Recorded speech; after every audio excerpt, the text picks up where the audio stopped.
The exorcism of God कहानी शुरू होती है और हम सन 2003 का टाइम देखते हैं। मैक्सिको के एक रास्ते से एक आदमी डॉक्टर नेल्सन रात में कहीं जा रहा था। असल में वो चर्च के फादर पीटर से मिलने आया था। इसके बाद वो उन्हें अपने साथ ले जाने लगता है। फिर हम देखते हैं कि वो उन्हें लेकर एक घर में आ जाता है जहाँ एक लड़की मैगेली डीमन से बुरी तरह पजेस्ड थी। डीमन ने उसकी हालत काफी खराब कर दी थी। फादर पीटर अपने पहले एग्जॉर्सिज्म के लिए आए थे, इस वजह से वो काफी डर भी रहे थे। इसके बाद वो अपने साथी फादर माइकल को कॉल करता है जो कि इस टाइम लंदन में था। पीटर उससे एक्सोर्सिज्म शुरू करने को कहता है, लेकिन माइकल मना करता है और कहता है कि तुमने अभी अपनी ट्रेनिंग पूरी भी नहीं की है, इस वजह से शैतान तुम पर भी कब्जा कर सकता है। लेकिन पीटर कहता है कि इस लड़की की हालत काफी खराब है, मुझे एक्सोर्सिज्म करना ही होगा। माइकल एक्सोर्सिज्म करने की परमिशन नहीं देता। इसके बाद पीटर फोन रख कर खुद अकेले ही एक्सोर्सिज्म करना शुरू कर देता है। वो पहले कमरे में से सबको बाहर भेज देता है और उस डीमन पर अपना एक्सोर्सिज्म करना शुरू करता है।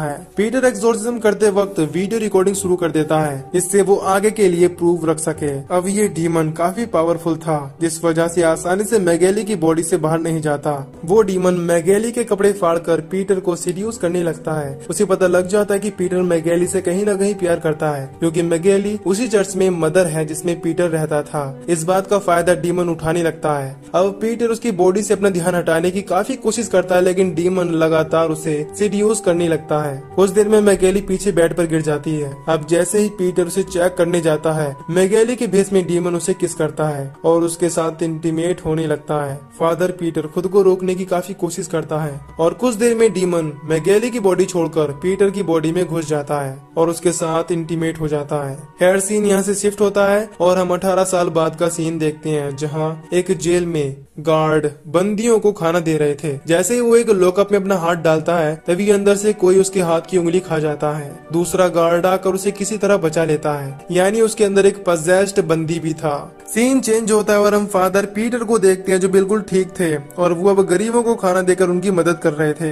एक दिन एक लेडी पीटर से मदद लेने आती है। वो कहती है कि कुछ टाइम से मेरा बेटा काफी बीमार है। पीटर उसके घर जाकर होली वाटर से चेक करता है, लेकिन वो लड़का कोई अजीब हरकत नहीं करता। इसका मतलब था कि वो बीमार है, ना कि पजेस्ड। इसके बाद वो उसे हॉस्पिटल ले जाता है। डॉक्टर नेल्सन उसे बताते हैं कि शहर में एक अजीब तरीके का वायरस फैल गया है, जिसकी वजह से बच्चे लगातार बीमार पड़ रहे हैं। इसके बाद पीटर सब बच्चों के लिए चर्च में प्रे करता है, इससे सब बच्चे ठीक हो जाएं। फिर यहाँ नेल्सन आता है और बताता है कि इस हफ्ते ही बीमारी की वजह से 4 बच्चों की मौत हो चुकी है। पीटर मैगेली के साथ हुए उस इंसिडेंट के बारे में अब तक खुद को दोषी मान रहा था। वो इस बारे में चर्च के लीडर बिशप से बात करता है और कहता है कि काफी टाइम पहले उससे एक पाप हो गया, लेकिन बिशप कहते हैं कि जो हुआ भूल जाओ, तुमने काफी लोगों की मदद की है और गॉड तुम्हारे साथ है। पीटर उन्हें यहाँ उसी रात की वीडियो क्लिप देने आया होता है, जिसमें वो मैगेली के साथ इंटीमेट हुआ था, लेकिन उसे देने की हिम्मत नहीं होती।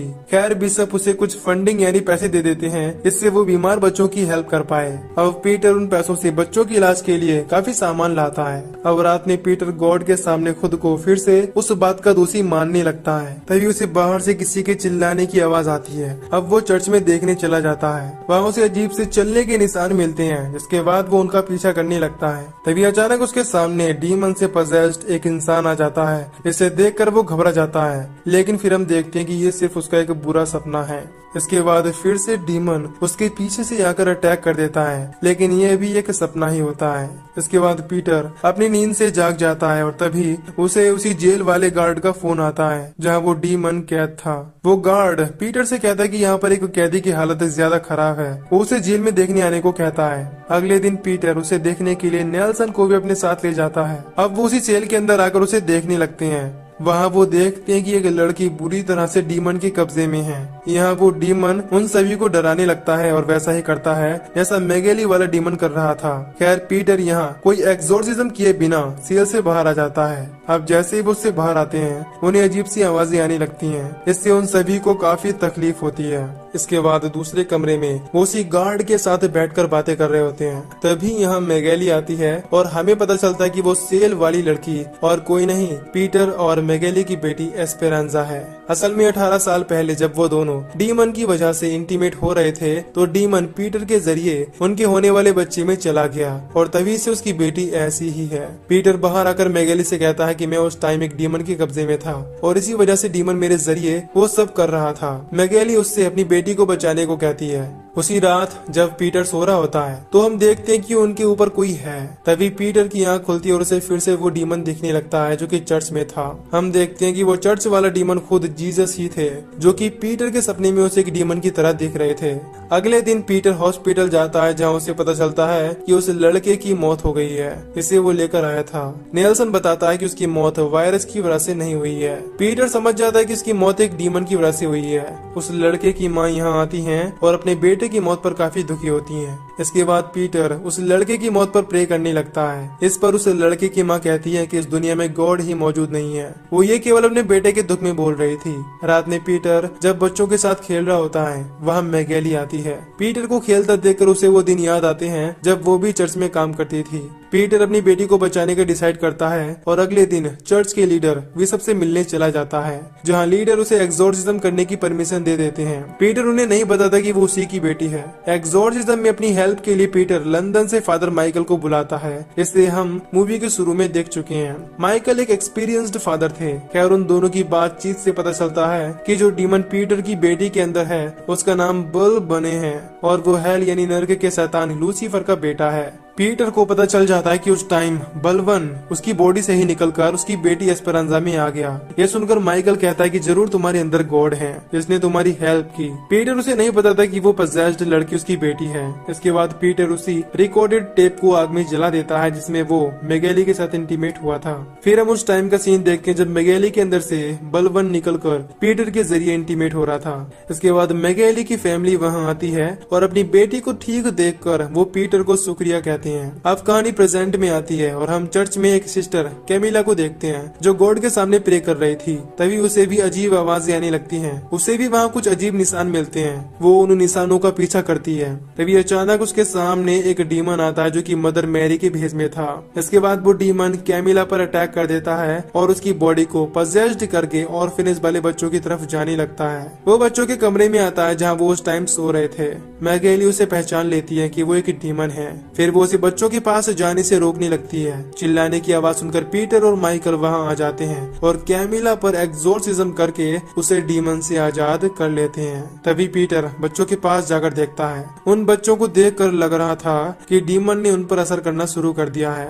खैर अगले दिन पीटर माइकल को लेकर उसकी जेल में आ जाते हैं जहाँ उसकी बेटी थी। वो सेल में आकर अपना एक्सोर्सिज्म शुरू करने ही वाले होते हैं, लेकिन बलवन जो कि एस्पेरांजा के अंदर था वो उन्हें एक्सोर्सिज्म करने नहीं देता और अपनी बातों में बहकाने लगता है। इसके बावजूद माइकल और पीटर अपना एक्सोर्सिज्म शुरू करते हैं और उनके ऐसा करने से बलवन काफी गुस्से में आ जाता है और एस्पेरांजा की बॉडी को टॉर्चर करने लगता है। तभी बलवन गुस्से में आकर माइकल पर अटैक कर देता है और उसका कान काट लेता है। फिर नेल्सन उसे किसी तरह इंजेक्शन देकर बेहोश कर देता है। इससे माइकल बच जाता है। इसी बीच हम देखते हैं कि वहाँ की बाकी सेल्स में जो बंदी हैं वो किसी न किसी डीमन से पजेस्ड हैं। तभी यहाँ मैगेली भी आ जाती है और अपनी बेटे की कंडीशन को देखकर काफी दुखी होती है। इसके बाद वो डिसाइड करते हैं कि वो एस्पेरांजा के साथ साथ इस जेल के बाकी लोगों को भी डीमन से आजाद कर देंगे। वो ऐसा ही करते हैं और डीमन से पजेस्ड लोगों को बेहोश कर देते हैं। माइकल और पीटर एक कमरे में सब डीमंस के लिए एक्सोर्सिज्म की तैयारी करते हैं।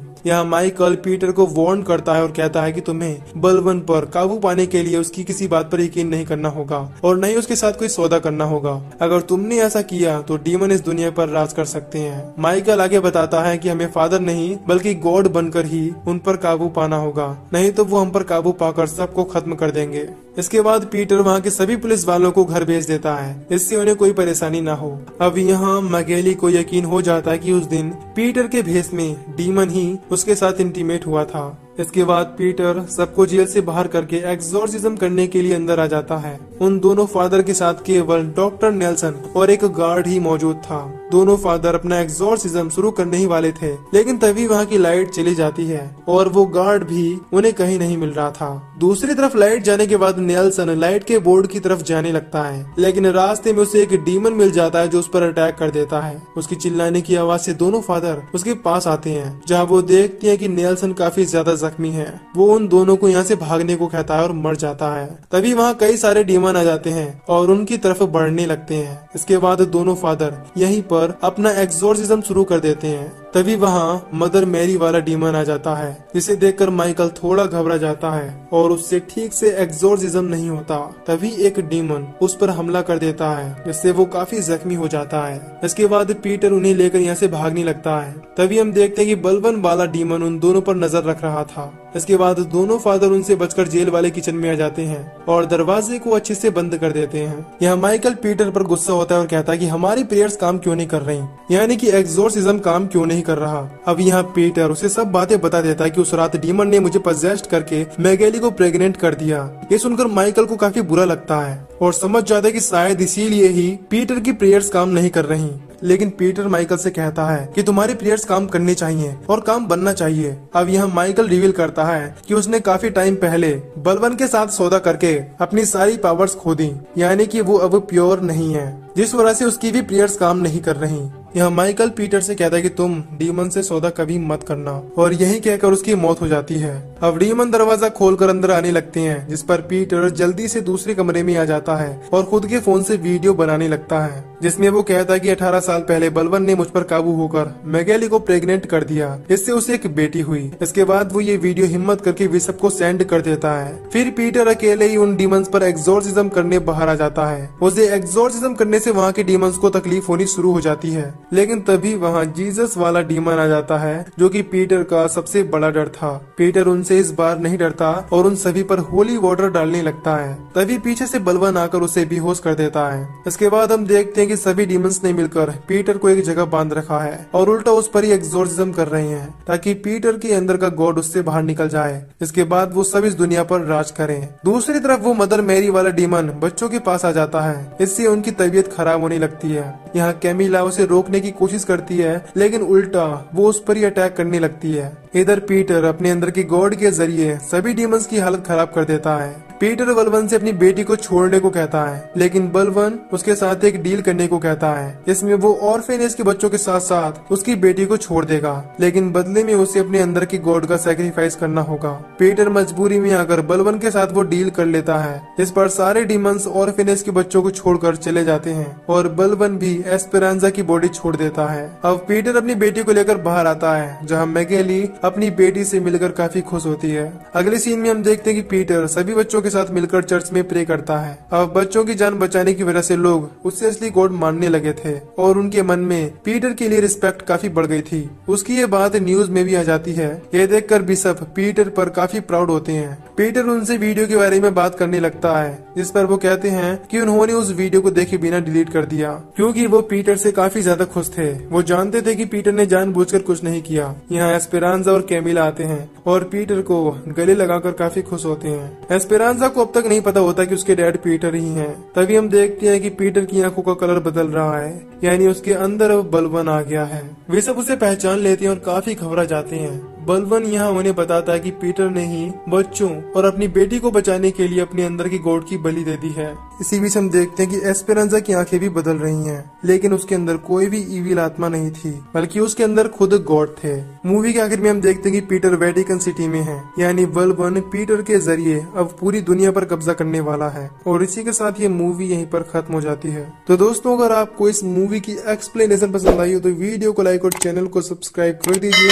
बाकी मैं मिलूंगा आपसे न्यू वीडियो में। Till then take care, love you, bye bye.